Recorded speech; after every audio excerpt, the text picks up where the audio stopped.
And now we'd like to turn our attention to the last segment where we talk about volatility and Tradespoon tools and technology.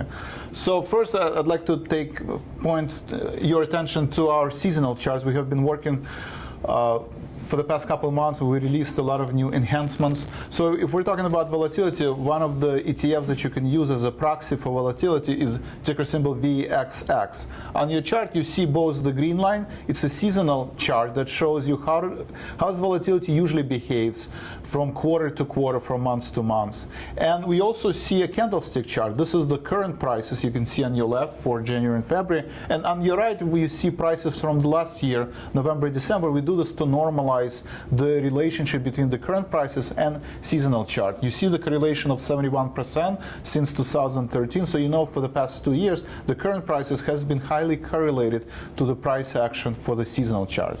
Joe, what do you see in terms of volatility going into February and March? You know what my anticipation is, and this is the way that I have it positioned for my clients and their accounts, is that we still have about a 15% exposure to volatility. It has pulled back recently, specifically on the names that have come into earnings and have announced, but vol is holding up here. As a matter of fact, today when I looked at the VIX before we came on air live, it was actually up a little bit in spite of the fact that we had positive earning results from names like Apple and so forth.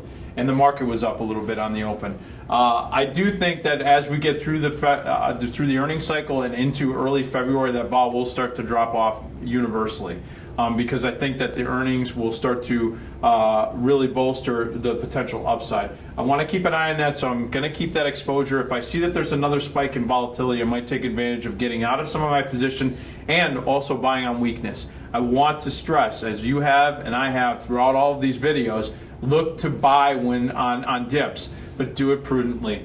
So vol right now, I see that you have your predictions going into the first couple weeks of February. It's going to pull off. I would agree with that sentiment right now, and that's how we're going to play it going into the end of January, early February. Yes, thank you for that insight, Joe. As you can see, the chart not only shows you candlestick for the past data, but we also show you what are our predictions for the next 10 days, and hence you see the yellow candlestick points. And then we also show you what is our prediction for the 20 days, 30 days, 40 days, and 50 days. And you can see that, short term, we see that the volatility will collapse, but long term, there is still a lot of uncertainty in the market.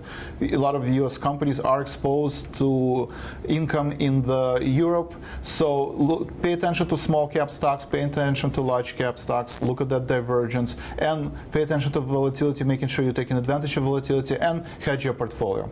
Again, thank you very much for being part of our volatility segment and Tradespoon Tools segment. We will see you next week. Please visit tradespoon.com for additional information. Joe, thank you very much for being part of Tradespoon Live TV, and we'll see you next week. Thank you.